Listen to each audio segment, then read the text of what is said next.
If Midnight has slipped under your radar for the last 15 years, that is all about to change. Based in Cleveland, they've been pumping out filthy blackened speed since 2003, all while securing themselves at the top of the metal and punk underground. With a new record entitled Rebirth by Blasphemy coming in 2020, I had the chance to sit down with the hooded menace muse of Midnight himself, Athenar. Thank you for doing this interview, man. I know that you're very selective about the places that you put yourself, so thanks for coming out of your lair for us today. Yeah, no problem, man. The helicopter ride over here was pretty nice. Yeah, Appreciate that. we like to treat you proper, come on. Yeah. I want to talk to you about a lot of shit today. The band obviously has a very distinct sound because you record all the instruments. It's a very in-the-pocket type groove that only, you know, a drummer who's also playing bass and also playing guitar could only create. Shifting over to the live perspective, do you try and replicate that when you're picking players to go on the road with, or do you let everyone kind of bring their own flavors? Well, the guys that I've been playing with here for this past couple of years, they're pretty good at, like you said, kind of getting into that mode of dumbing their playing down to my level. They realize that they're not trying to improve upon things, and I think they understand the where the song's coming from, you know, the when to be primitive, when to add a little flavor to it, you know. Speaking of dumbing down their playing to your level, it's actually been pretty cool to watch your playing develop over the last dozen releases, especially in the drumming. I found there's like a huge difference in sound from your early output to now. It's been like cool to follow along with the Midnight journey. Yeah, Midnight Journey. We're going on tour together next summer. But yeah, I'm glad you're listening for that too, because on those first Midnight records, that's kind of when I maybe first decided to play drums. So it's not like I practice all the time, but yeah, I guess it has progressed in a way to where it's a little easier for me to keep time. The way you release the music is also very interesting. Like EPs, splits, and comps predominantly in the beginning. It's always had a very like a punk rock aesthetic to it as well. I know there's like a new wave of British heavy metal connection there as well, the singles. Why the decision at some point to switch, it appears very abruptly, to full lengths, and now your full length output is quite regular? Yeah, you're right. You know, that those first records, I always, you know, it was like a new wave of British heavy metal thing. I always, any time when those bands put out a record, it usually just fucking sucked. It wasn't, I shouldn't say, you know, it wasn't as good as the comp track. It's true, or the wants 7-inch. the single. Yeah, it was deliberate just to not put out an LP for that reason. Then it got me actually thinking, like, you know what, you know, why not? Let me see if I can make an album. So that's when I made Satanic Royalty, and that came really quick. So from then on, yeah, like you're right, it's been just kind of, all right, just make albums. It was really hard to find Midnight stuff in record stores, I found. And then when that came out, it was like, well, fucking every cool independent record store had that in their new arrivals. Yeah, yeah, it's easier to, I guess, just to get an album, like you said, rather than dig through, you know, a bunch of shitty 7-inches, you know, so. Yeah, I'm still the guy in the back of the used record stores going through the 7-inches, though. That's totally me, man. I will too. Dude, Metal Blade. That's huge. Congrats. I was out at the bar with some buddies when Brian Slagle posted the modified Midnight logo with the Metal Blade swords on top. There was no caption. And I was just showing all my friends at the bar. We're all losing our shit. It was pretty crazy and surprising for me, though. You know, whether it was my own misconception, but I always envisioned Midnight as a band that would live on smaller and independent labels like Hell's Headbangers forever. Why the change so late into the game, and were you apprehensive? Like, what's going on there? Yeah. Well, you know, they contacted me several years ago. They had no interest. You know, like anything else, I've had no interest, and I just have no interest in it. You know, so it was just a time for a change of any sort. Not that Hell's Headbangers was bad. They're great. I have nothing but good things to say. But like you said, after however many albums, it was just due for a change of sorts. Maybe it'll be good for one album. Maybe it won't be. Maybe it'll be great. But I've just kind of realized that people want to hear this mediocre shit that I make up, so why not?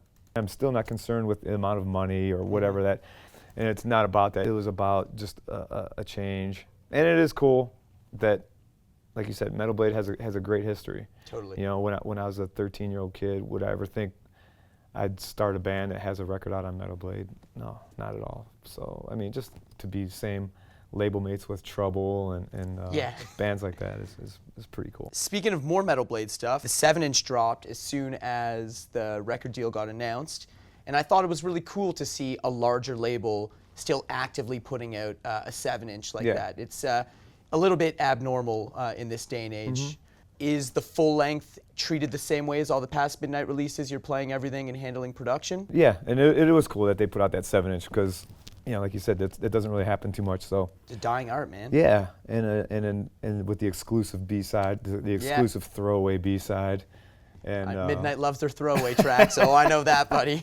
I got a couple of comps with some of those. Some throwaway numbers. But yeah, that was really cool. And the artwork was by Drew Elliott, which again, the same thing. You know, when I'm looking at a Blood Feast album or a Blood Feast album or a Necrophage album as a kid, you know, it's cool to have that artist living out my childhood fantasies here at age 73.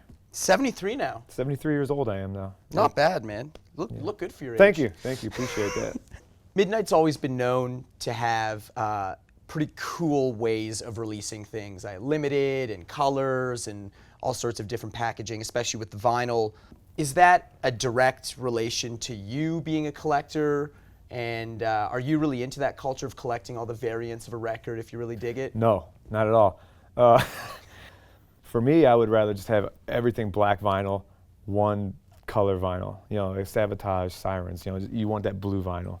I guess it's the culture of now and today. When you go to a grocery store and there's 84 different types of toothpaste to choose from, it's a little confusing for me. And it goes the same with the records and stuff too. You know, when you have like tour edition, this edition, blah blah blah edition. You know, it's too many editions. I would personally would like it just to be a record with like one kind of hunter-gatherer collector version. Yeah. You know? It's because it creates this weird culture of like one copy of the record being $30 and then one copy of the record you see like some nerd selling it secondhand. He's like, oh, it's worth $150. Yeah, it's right. Very rare. Yeah. Oh, it's satanic royalty, man. I got it in blue and gold and black and white, I think. Right. Like, yeah, by that time, it's so diluted. So sometimes I think it takes away from the music aspect of it and gears it more towards a product. But as long as people are listening to the music, you know, that's cool. Last time I saw you play in Toronto, you started the set by walking on stage, smashing a guitar, and then ripping into the first song.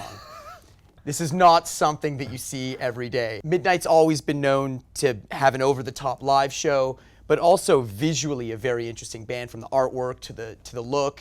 Is the visual art behind your band something you spend as much time crafting as the music?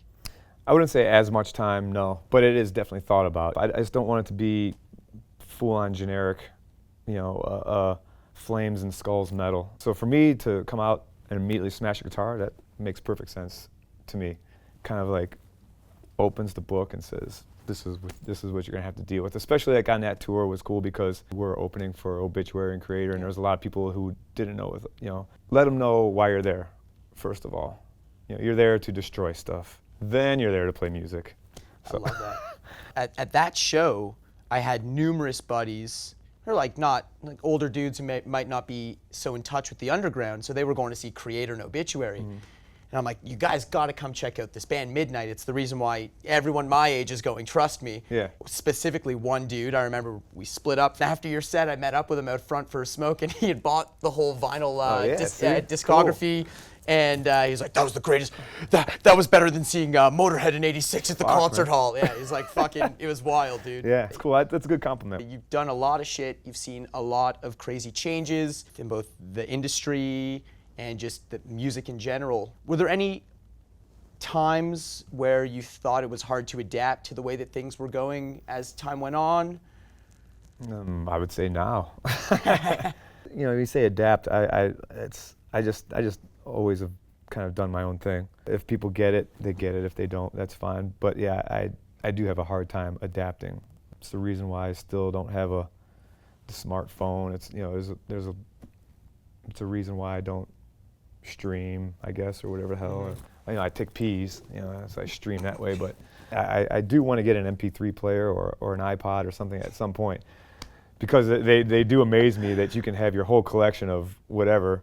You know, like when we're in the car, and I think they're magic, because I just, you know, like immediately shout, I want to hear this song now, and you can do it. It's like, well, okay, brr. It's like, fuck, how did you do that? You know, it took me 8 years to find that single. Yeah, dude, I think it specifically pisses off record collectors because we spent so much time searching for things and curating a collection and fucking separating by genres and alphabetizing, and it's like you want to find a record and it takes you 10 minutes, and yeah, no, it's like beep, boop, boop, beep. There you go. Yeah. Was this what you were looking for? Yeah. Yeah.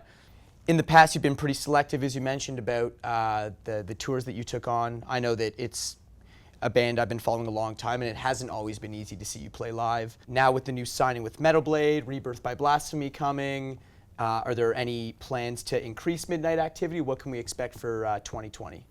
Yeah, I guess be a band that plays shows. You know, because like you said, I'm kind of like still kind of on the fence of wanting to do things my way, but there's certain things like, well, fuck, man, if you put out a record, you know, you got to go out and play it live, or if you go out and play live, you know, there's stuff that I wouldn't say you have to do, but it just comes to the point of just, like I was saying before, just coming to the realization that just being a musician and getting whatever it is that you had in you out, and so playing live does help a lot, mentally, physically. It feels good to get that shit out and shit it out and play it live. And then eat it and then shit it out again. Yeah. So yeah, I guess expect some gigs. I don't want to. There's just that fine line of being like, oh, they're playing again. Oh, nah, I'll see them next time. You know, because you don't really want to fall into that, or doing something unique, doing something special. Athenar, man, thank you so much for sitting down with me. I know you've got a busy day of rhyming words with hell and drinking beer, so I appreciate you coming by the studio. It was great to have you. Appreciate it. Thank you. Hell yeah. Cheers.